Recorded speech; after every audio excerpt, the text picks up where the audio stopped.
여러분, 우리가 이 땅을 살아가면서 누군가에게 기억되는 거 참 싫어하는 분들은 없는 것 같아요. 특별히 좋은 기억으로 기억되고 반대로 잊혀지는 것은 사람들이 많이들 힘들어하는 것 같습니다. 근데 여러분, 시간이 이렇게 지나면서 느끼는 것 중에 하나가 사람들이 나를 어떻게 기억하고 있는가, 그들이 나를 어떻게 기억하고 있을까라고 하는 것처럼 별 의미 없는 것이 또 있을까라는 생각들을 해보게 돼요. 왜냐하면 사람들은 각자 저마다 자기 기준을 가지고 무언가를 기억하고 살아가기 때문에 그렇습니다. 아무리 좋은 사람이라고 모두가 다 이야기를 해도요, 어떤 사람은 자기 기준에 비추어서 옳지 않다고 생각이 되면 좋은 모습으로 상대를 기억하지 않기 때문에 그렇습니다. 그래서 여러분들에게 부탁드리고 싶은 게 그겁니다. 누군가에게 기억되는 것에, 그리고 누군가의 잊혀지는 것에 대해서 너무 개의치 않았으면 좋겠습니다. 우리는 누군가에 기억되기도 하지만요, 또 누군가에게 언젠간 잊혀질 수 있기 때문에 그렇습니다. 사랑하는 우리 교회가 더불어서 하나님께만 좀 기억됐으면 좋겠다라는 마음이 있습니다. 이 기억에 대한 주제를 가지고 하는 말씀을 다루려고 하는데요. 그 전에 여러분, 우리가 지난 시간 함께 하는 말씀 나눴는데 혹시 여러분 기억이 나십니까? 하나님의 전쟁은 힘의 논리로 하는 것이 아니라고 이야기를 했습니다. 숫자의 많고 적음, 강하고 약함의 기준이 그 싸움의 승리를 결정짓는 요소가 되는 것이 아니라고 했어요. 이스라엘 백성들이 한 번, 두 번 이렇게 하나님이 주신 기적을 경험하면서 하나님의 싸움을 숫자의 많고 적음의 논리를 가지고 보는 실수를 범하게 되죠. 여러분, 앞서 우리 24년도 기도하셨던 것처럼 우리가 몇 번의 응답을 받다 보면 무슨 문제가 생기냐면요, 한 번, 두 번 주님이 주신 그 응답을 경험하면 그 응답과 승리의 그 근원이 나에게 있다고 생각하는 분들이 종종 있게 돼요. 특정한 교회나 특정한 목사님, 특정한 성도의 어떠함 때문에 그것이 승리의 기준이 된다라고 생각할 수 있는 겁니다. 우리가 하나님의 은혜로 승리하고 하나님의 은혜로 어떤 축복을 경험해도요, 시간이 지나면서 우리는 그 하나님이 우리에게 부어주셨다라고 하는 그 의미가 이렇게 희미해질 수 있다라는 거예요. 승승장구하시는 분들일수록 더 그렇습니다. 기도할 때마다 하나님 막 들어주신다. 내 기도는 하나님이 늘 빼먹지 않고 응답하신다. 내 삶이 늘 승승장구하다라고 생각하는 성도들의 삶 가운데 많이 실수하고 놓치는 것들이 바로 승리와 평안과 형통함의 근원이 하나님께 있다라고 하는 거예요. 여러분, 이렇게 되면 무슨 문제가 생기냐면 더 이상 승리하는 삶을 사는데 우리가 더 이상의 승리를 경험하지 못할 수 있다는 겁니다. 때문에 우리는 늘 겸손해야 되는 거예요. 나의 어떠함이 나에게서 나오는 것이 아니라 하나님으로부터 나오기 때문에 그렇습니다. 또 우리가 지난 시간 살펴봤던 것들이 한 사람의 죄로 인해서 공동체가 함께 고통을 경험할 수 있다는 사실이죠. 이스라엘 백성들이 전쟁에서 실패했던 가장 큰 원인은요, 죽은 것에 손을 대었기 때문에 그렇습니다. 하나님은 죽음에서 구별된 날씨린들이 죄의 결과물인 죽음에 가까이 하는 것을 싫어하십니다. 하나님께서 저와 여러분들을 죽음에서 건져주시기 위해서 독생자를 잡으셨잖아요. 근데 우리가 또 죽음으로 간다는 것은 거기서 우리를 생명으로 옮겨주시기 위해서 하나님이 잡으신 독생자의 보혈을 가볍게 여기는 행동이 되기 때문에 그래요. 그래서 하나님은 끊임없이 당신의 백성들이 죄와 죽음에서 구별된 삶을 살기를 원하시는 거예요. 그런데 여러분, 거룩함을 상실해버린 이스라엘이 아이성에서 패하게 되죠. 그로 인해서 가장 당황했을 사람, 여호수아가 뜻하지 않은 패배로 인해서, 그리고 여리고와는 비교할 수 없는 작은 성에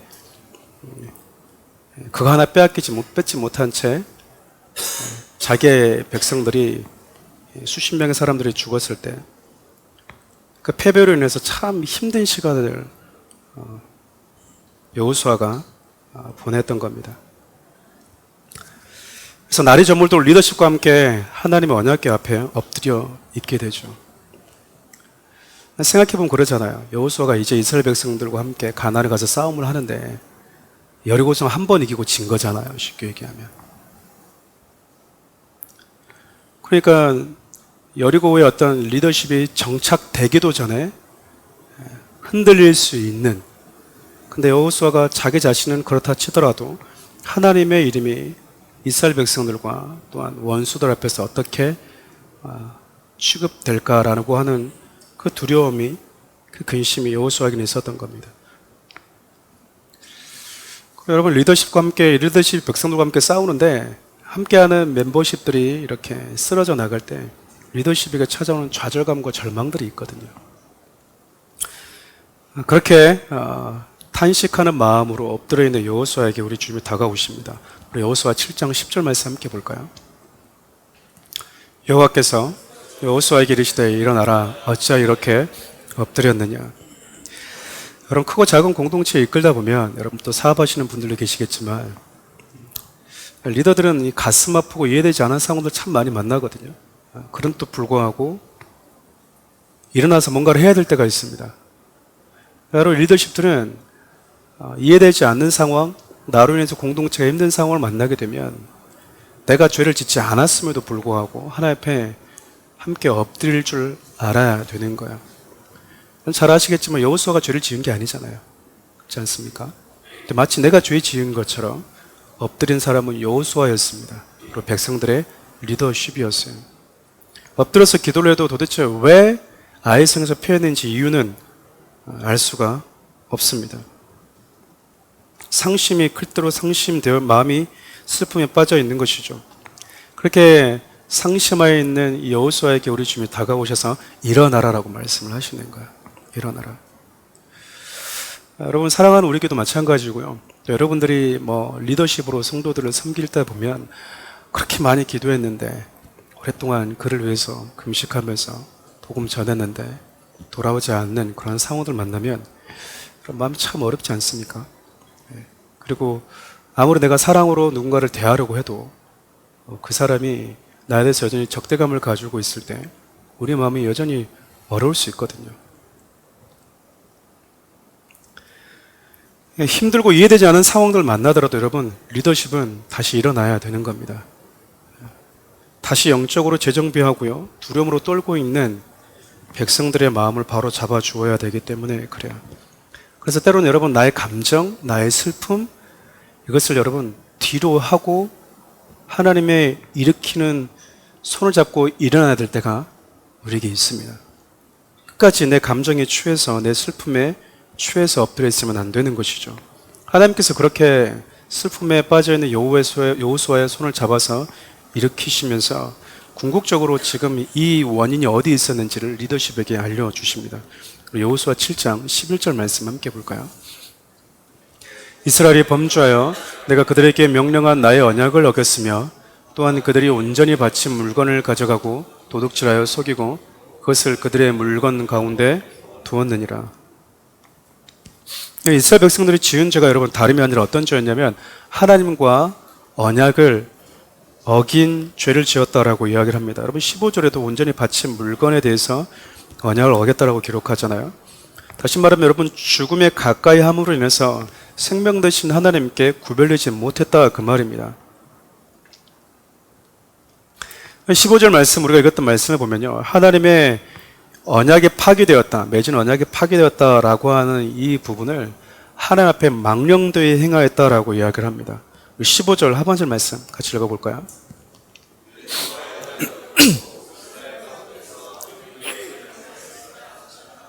하나님과의 언약을 어긴 것을 하나님은 망령된 일을 행했다라고 표현합니다. 여러분, 결혼하는 한 남자가 한 여자에게, 그리고 한 여자가 한 남자에게 기꺼이 구속되는 것이 결혼이잖아요.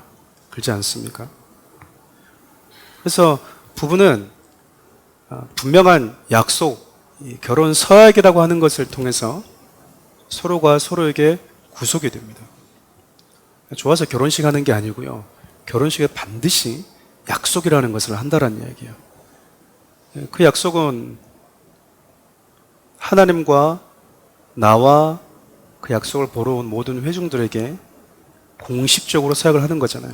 하도 거짓말에 판을 치고 약속의 중요성과 가치를 경히 여기는 세상에 우리가 살다 보니까 뭐 하나님 좀 약속 좀 어겼다고 해서 그렇게까지 진노하시나, 뭐 약속 좀 어길 수 있지, 그렇게까지 이스라엘 백성들에게 말씀하실 필요가 있나 라고 우리가 생각할 때가 있어요. 근데 여러분, 적어도 시대가 변해도요, 다른 건 몰라도 부부간의 언약만큼은 그 무게에 있어서 차원이 다릅니다. 여러분, 그렇지 않습니까?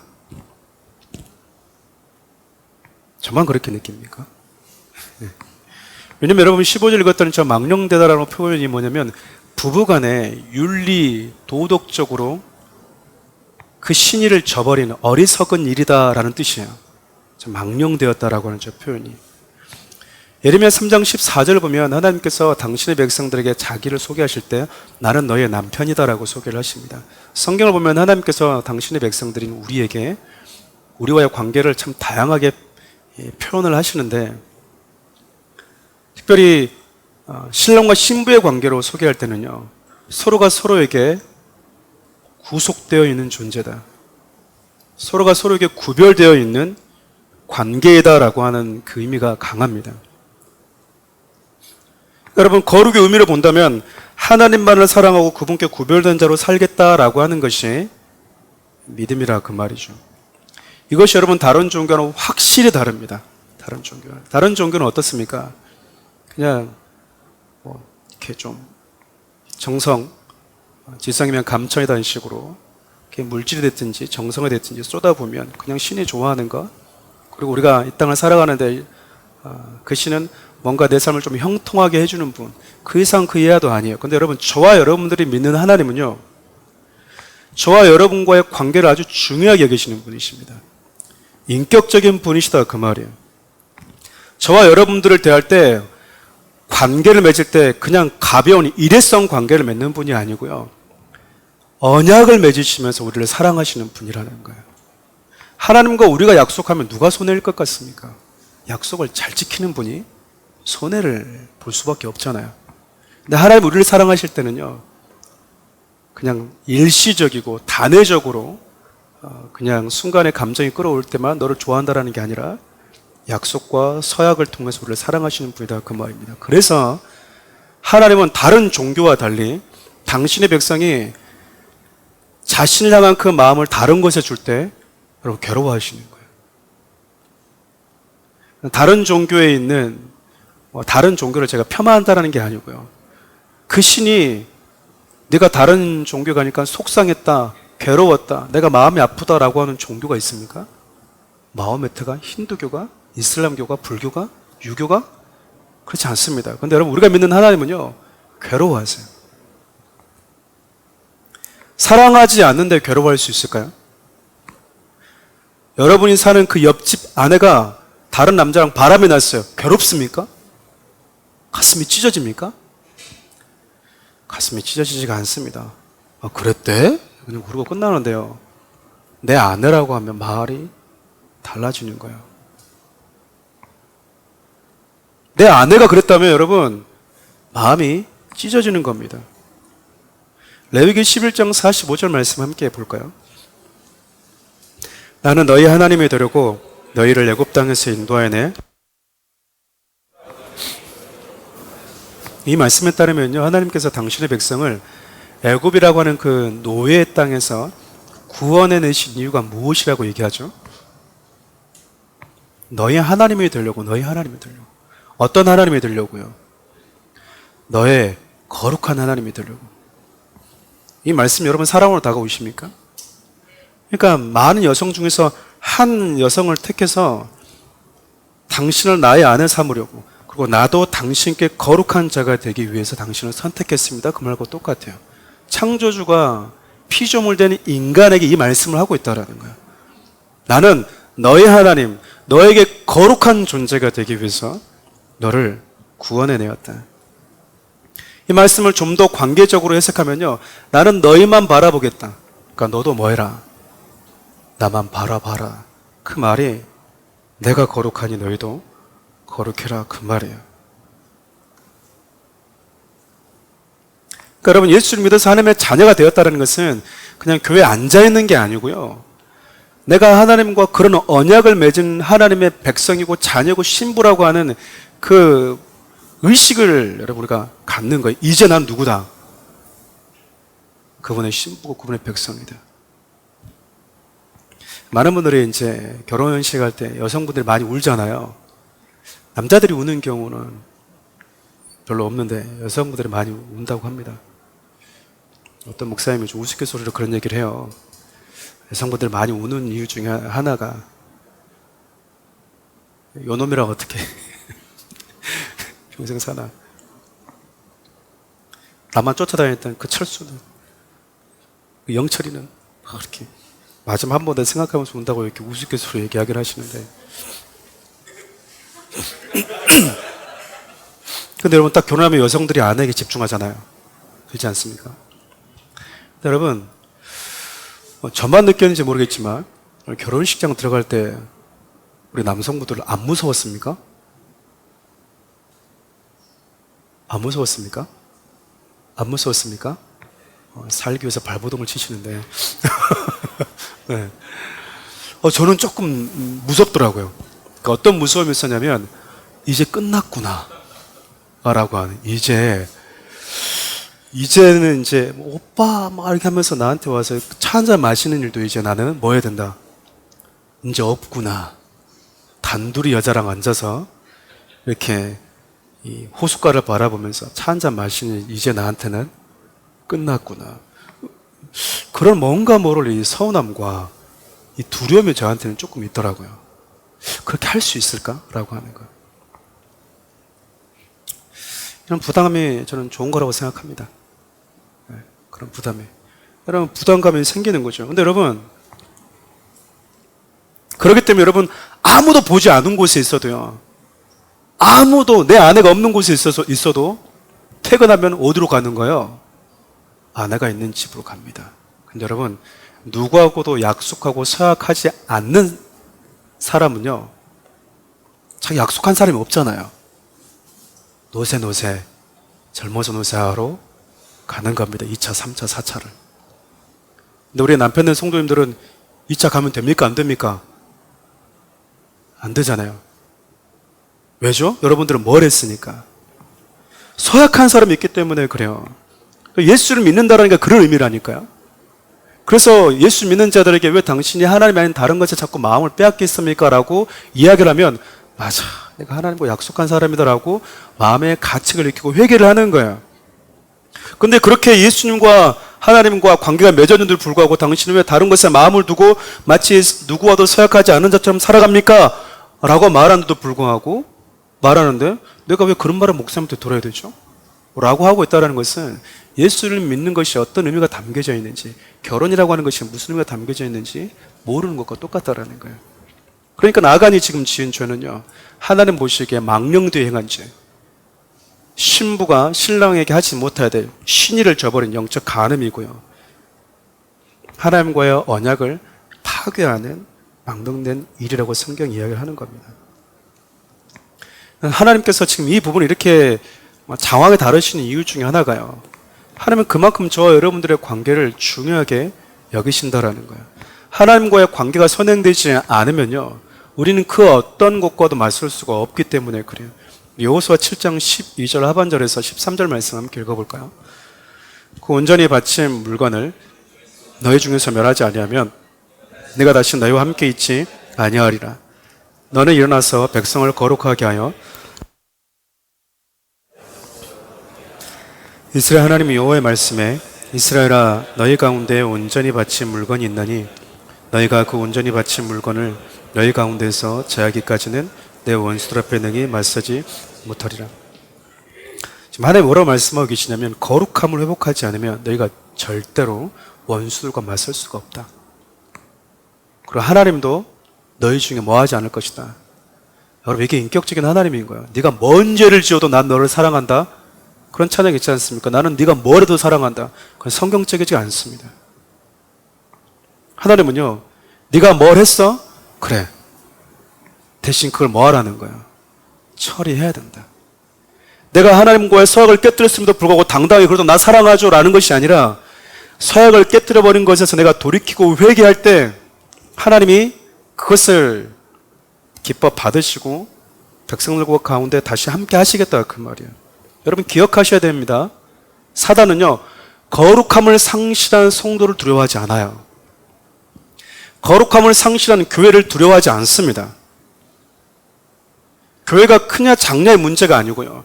교회가 하나님 앞에 거룩함을 상실했다면, 성도된 저와 여러분들 앞에 거룩함을 상실해버렸다면요, 사단은요 저와 여러분들의 삶의 터전을 그냥 놀이터로 생각해버리는 거예요. 교회요? 여러분 십자가 달려있다고 성도들이 사단이 무서워할 것 같습니까?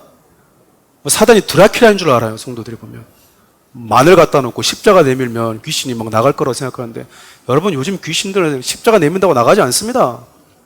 십자가 가슴에 나무 째까는 걸 이렇게 하고 잔다고 해서 여러분 무슨 뭐 가위가 안 눌리고 귀신이 안 들고 그런 게 아니다 그 말이에요.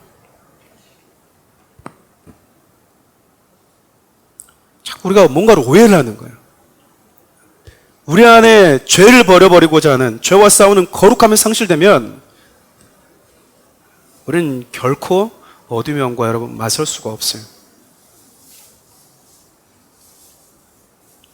그래서 하나님께서 지금 백성들 가운데 있는 그들과 함께하기 위해서 그들 안에 있는 죄를 찾아내고 처리하기를 원하셨던 거예요.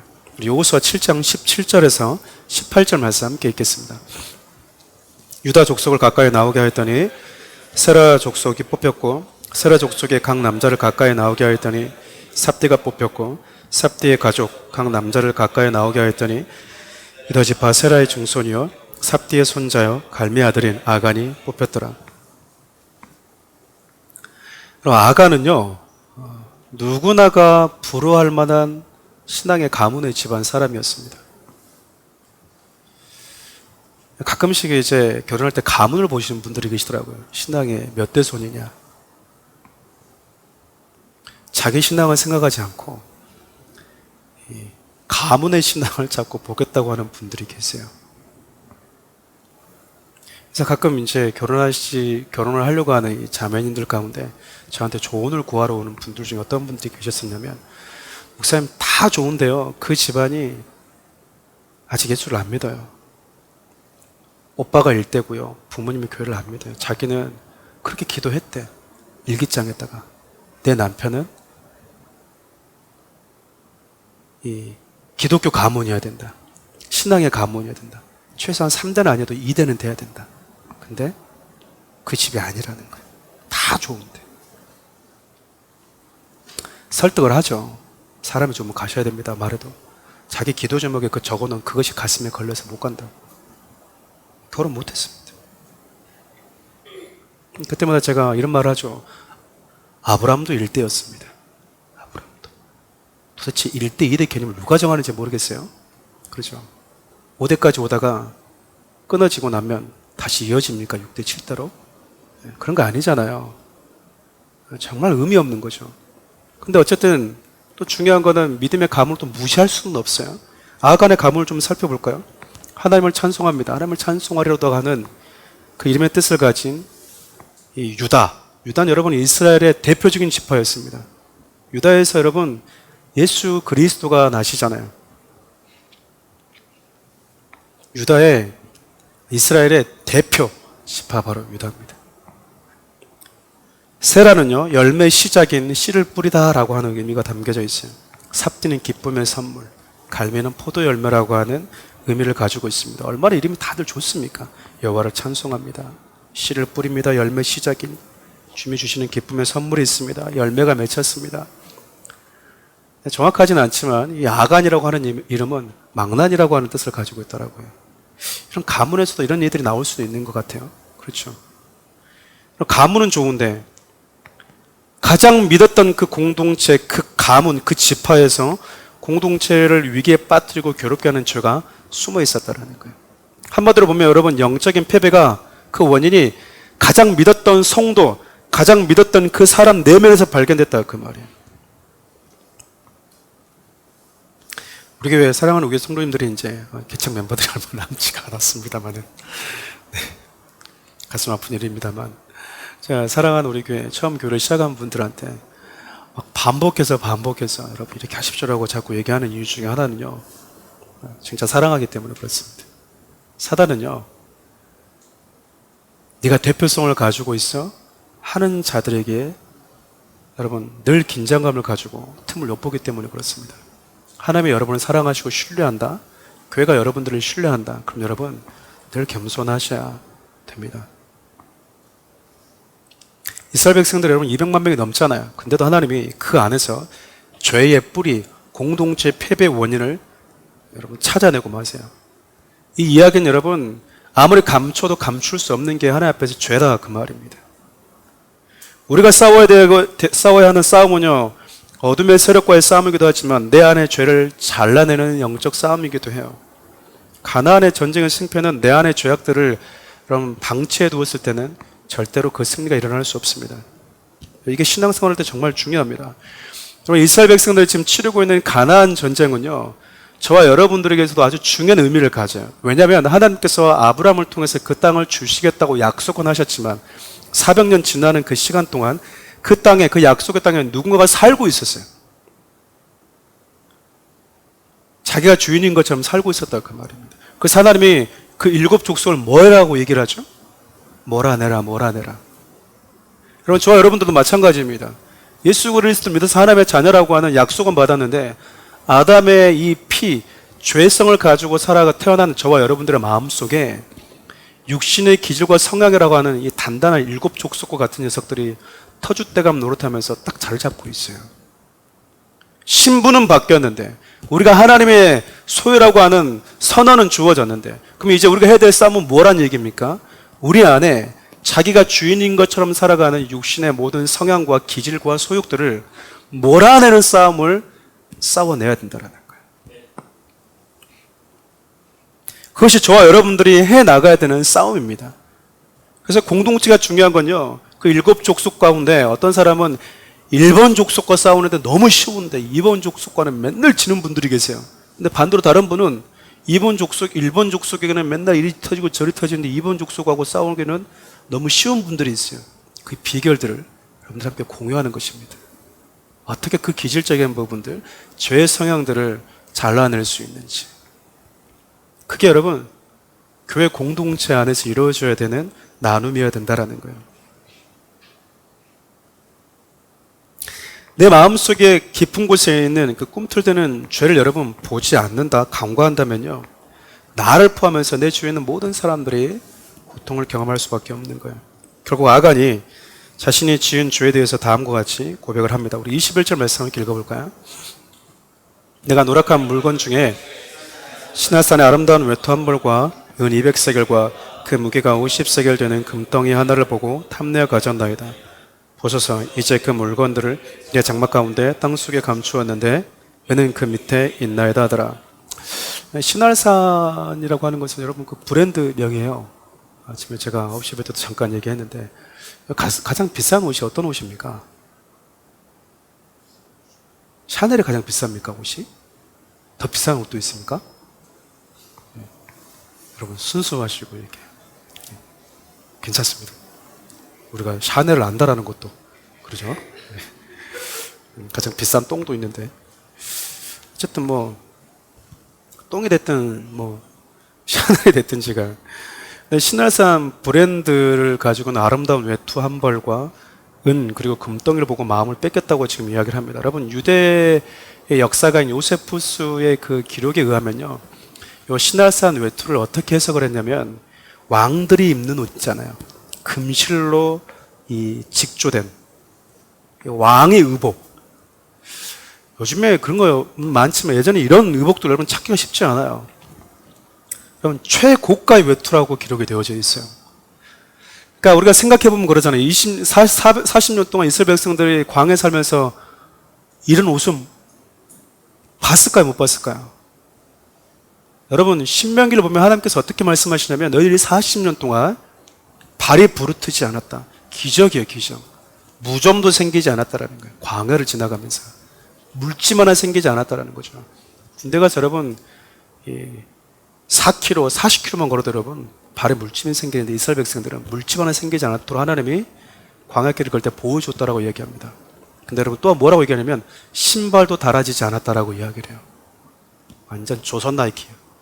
근데 여러분 하나님이 지켜줬구나. 그런데 여러분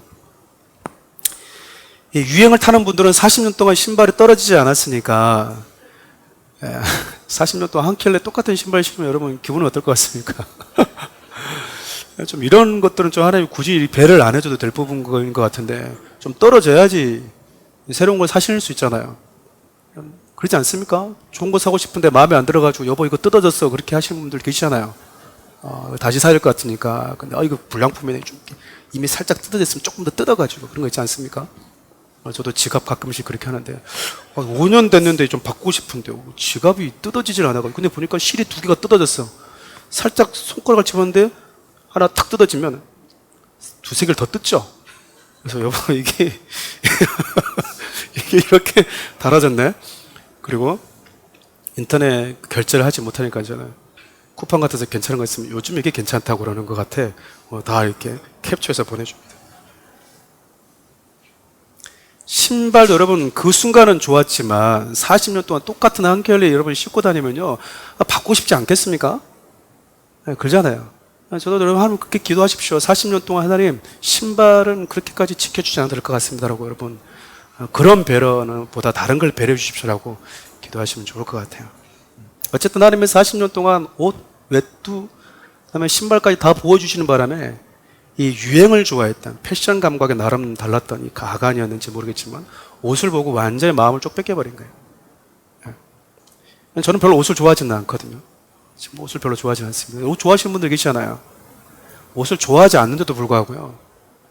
한 번씩 이제 옷을 밖으로 이렇게 백화점 같은 데 딱 가면 옷을 딱 보면 참 이래서 사람들 백화점 오는구나 라고 할 정도로 옷이 예쁜 게 많습니다.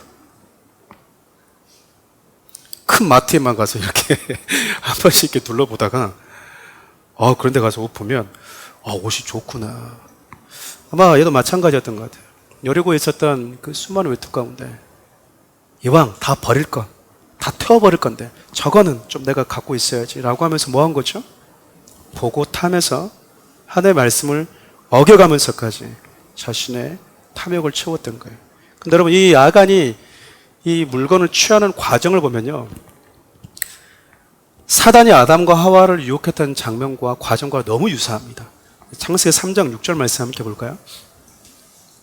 여자가 그 나무를 본즉 먹음직도 하고 보암직도 하고 지혜롭게 할 만큼 탐스럽게도 한 나무인지라 여자가 그 열매를 따먹고 자기와 함께 있는 남편에게도 주매 그도 먹은지라. 보면 여러분 사단이 하와에게 어떻게 유혹하냐면 하나님께서 금하신 것에 자꾸 보게 해요. 보게 한다고요. 그리고 뭐 하죠? 보고 탐을 내게 만듭니다. 탐했다는 얘기는 그러잖아요, 여러분. 나에게 허락되지 않은 거잖아요. 나에게 허락되지 않는 거기 때문에 잘못됐다라는 거예요. 그리고 뭐 하죠? 결국 이것을 취합니다. 그리고 또 어떻게 하냐면요. 한 걸음 나아가서 남편에게 뭐 해요? 줍니다. 사랑해서 줬을까요? 남편을 뭘로 만드는 거죠? 공범으로 만드는 겁니다. 항상 죄 지은 사람은 혼자 죄 안 짓고요. 같이 짓습니다. 자기가 떡 3개 있으면 2개 먹고 하나는 동생 주면서 같이 공범을 만드는 거예요. 이따가도 살펴보겠지만 아간도 장막에 있는 가족들과 함께 같은 공범이 되어버리는 거예요. 우리가 무언가를 볼 때 어떤 관점과 어떤 시선을 가지고 바라보느냐 참 중요한 것 같습니다. 선악과를 바라볼 때도 마찬가지입니다. 여러분 선악과를 바라볼 때 하나님의 시선을 가지고 바라보면요 인간은 할 수 있는 게 있고 할 수 없는 게 있구나. 그리고 해서는 안 되는 게 있구나. 하나님 앞에 인간은 어떤 존재이고 어떤 위치에 있는 존재인가라고 하는 분명한 메시지로 인간의 정체성을 가르쳐주는 생명의 메시지로 보이게 될 거예요. 그런데 여러분 사단이 시각을 가려버리게 되면 선악과를 바라볼 때 도대체 왜 만들었는데 그러니까 먹지도 못하는 거 불필요한 거 볼 때마다 불만이 생기는 거 쉽게 얘기하면 여러분 그러잖아요. 그러면은 옆집에 이렇게 이쁜 아가씨 이쁜 남자가 딱 지나갈 때 와 이렇게 막 하면 왜 그렇습니까? 라고 하면 하나님이 왜 그 남자를 멋있게 만들어 놨어요? 그러면 됩니까? 그럼 하나님은 곰보 째부만 만들어야 됩니까? 아니잖아요. 당신이 너무 키가 크고 하나님 왜 저 남자를 저렇게 키를 크게 만들어가지고 내 마음을 흔들어 놓습니까? 그럼 하나님은 전부 다 그러면 뭐 이런 남자를 만들어야 되는 거예요? 그런 거 아니잖아요. 예. 여러분 사단이 우리의 관점을 빼앗으면요 모든 게 불만으로 보여요. 하나님 만드신 것도 다 불만스럽게 보입니다. 그러니까 여러분 마음속에 하나님의 말씀이 선언될 때 하나님의 말씀을 읽는데 내 안에 불만이 있다, 불평이 있다, 도대체 왜 이랬는데? 라는 마음이 있다면 여러분 누군가 여러분의 시선을 사로잡고 있기 때문이라는 거예요.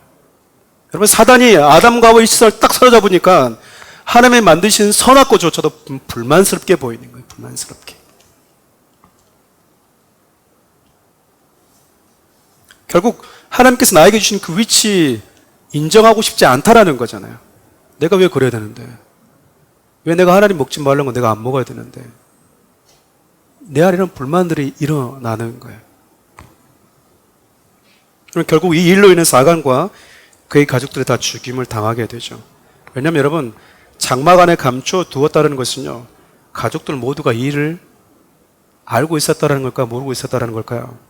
그래서 여러분 7장을 보면 장막이라고 하는 표현이 상당히 많이 반복해서 기록됩니다. 우리가 한순간 실수할 수 있습니다.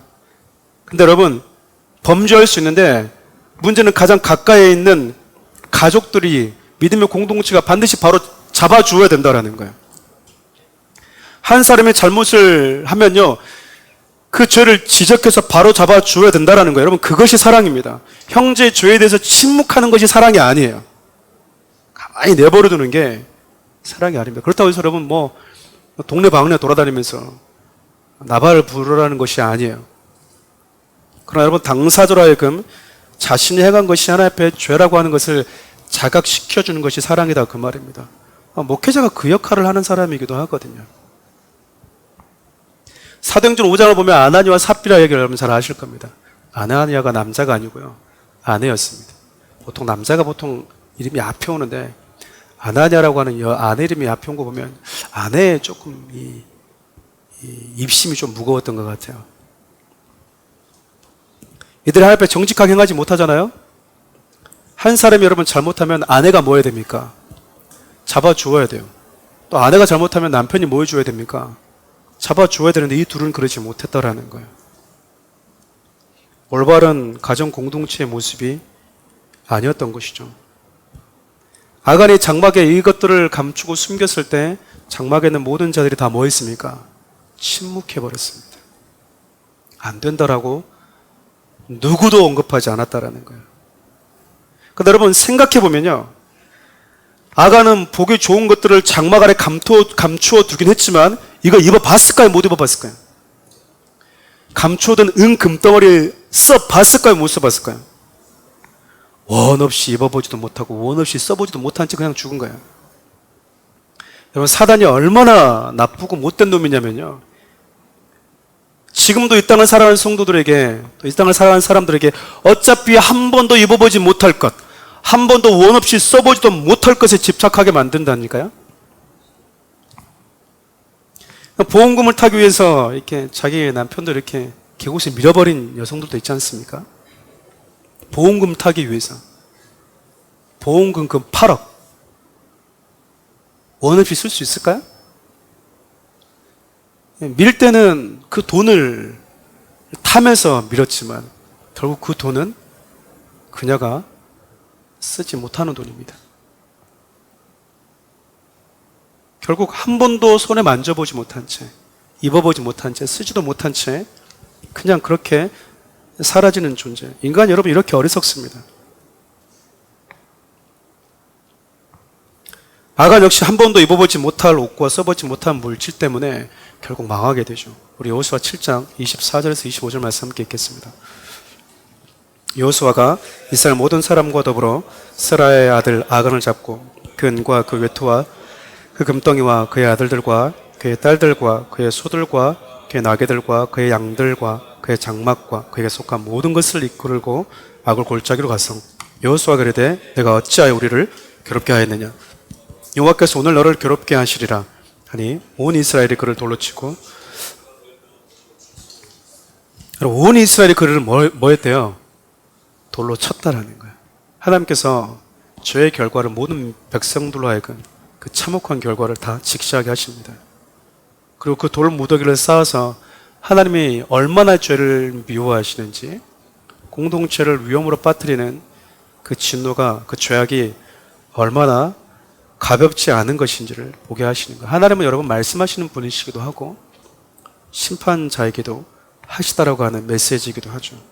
결국 아간은 자기의 탐욕으로 인해서 모든 가족들을 죽음에 빠뜨리는 주인공으로 기록이 되어버립니다.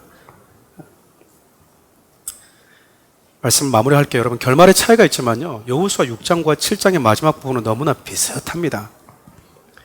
여호수아 6장은요 여리고성에 등장하죠. 그리고 그 여리고성에 살고 있던 라합의 이야기를 기록하면서 끝이 나요. 7장은요 여리고성이 아니라 아이성에 등장하고 아간의 모습이 다루어져 있습니다. 라합은요 심판이 예정된 여리고성 안에 살면서도 자신뿐만 아니라 자기의 장막에 속한 모든 자들을 살리는 자로 기록이 되어 있습니다.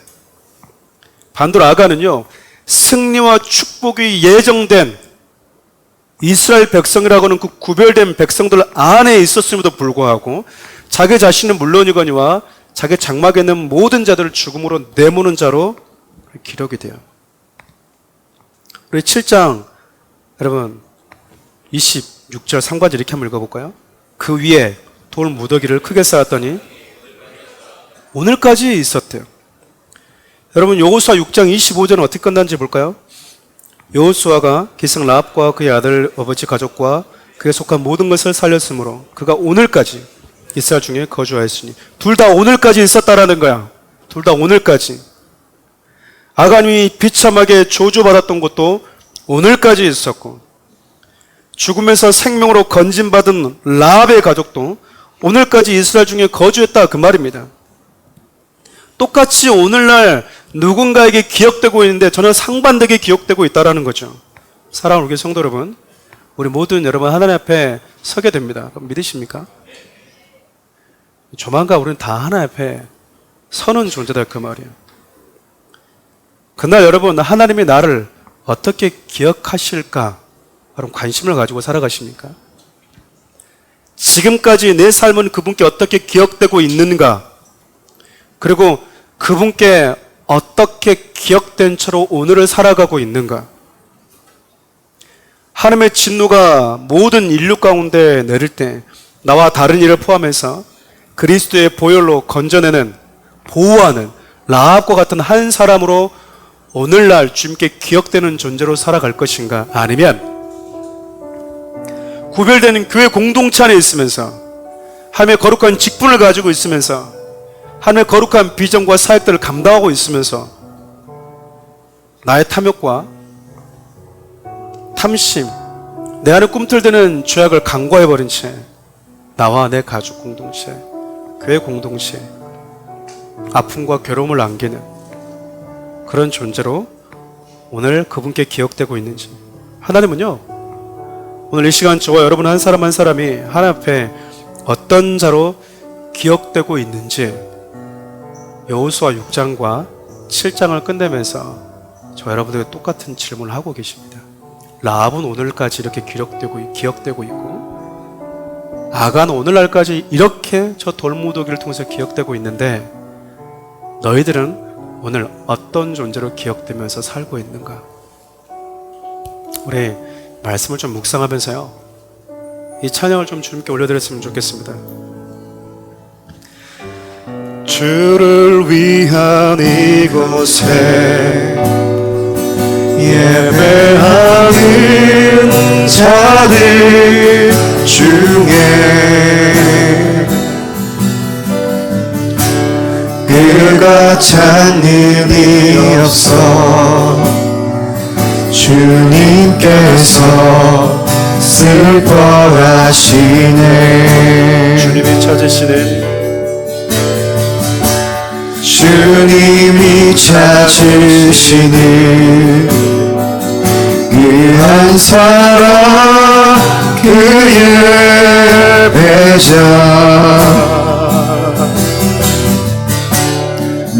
내가 그 사람 되길 간절히 주께 예배하네. 주 은혜로 이곳에 서 있는 주임체에 엎드려 절하네. 그 어느 것도 난 필요 없네. 주님만 경배해. 주 은혜로 이곳에 서 있네. 주임체에 엎드려 절하네. 그 어느 것도 난 필요 없네. 주님만 경배해. 기도합시다. 말씀 분들과 함께 기도하셨으면 좋겠습니다.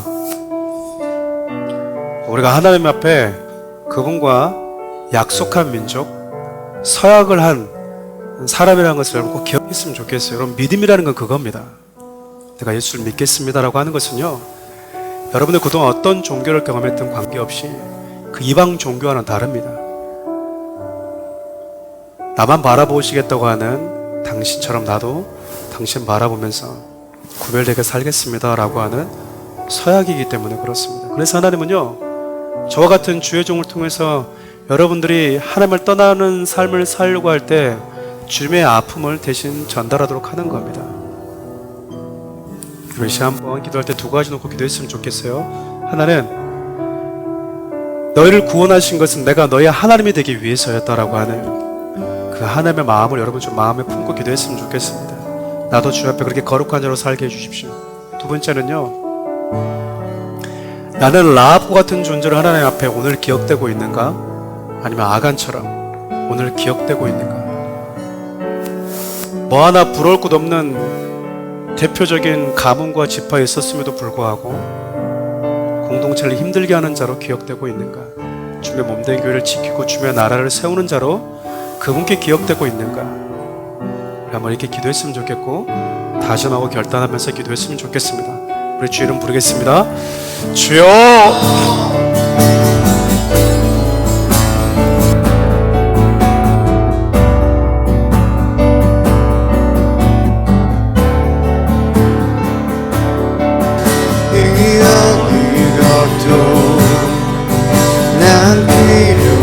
살아계신 하나님, 우리 하나님이 되기 위해서, 우리의 거룩한 하나님이 되기 위해서 우리를 구원하신 그 은혜를 잊어버리지 않게 도와주십시오. 우리가 예수를 믿는다는 것이 교회에 오가는 것 정도의 차원이 아니라 나에게 거룩한 하나님이 되셨던 주님처럼 오늘도 주님 앞에 거룩하고 구별된 삶을 살기 위함이라는 것을 기억하고 잊지 않게 도와주십시오. 사랑하는 귀한 성도들이 내 안에 있는 작은 죄에 대해서도 하나님 쉽게 지나치지 않게 도와주시고 끊임없이 내 안에 꿈틀대는 죄악들을 과감하게 십자가에 못 박아버리는 자들로 살게 하여 주십시오. 하나님, 사랑하는 우리 교회 모든 성도들과 사랑하는 우리 교회가 이 시대에 라합같이 멸망하는 하나님의 진노가 멈추지 않는 그 세상 속에서도, 모두가 하나님을 떠나는 그 세상 속에서도 영혼을 보호하고 지키는 교회, 그런 성도들로 기억되게 하여 주십시오. 하나님, 아간처럼 하나님 그렇게 남 부러울 것 없는 가문에 있으면서도 누군가를 아픔과 슬픔과 괴로움으로 내모는 자들이 아니라 하나님 앞에 라합과 같이 오늘날 그렇게 주님께 기억되는 존재가 되게 하여 주십시오. 사랑하는 교회 성도들을 축복하시고 이들이 어디 있든지 그렇게 하나님 앞에 아름다운 이름들로 기억되게 하여 주시옵소서.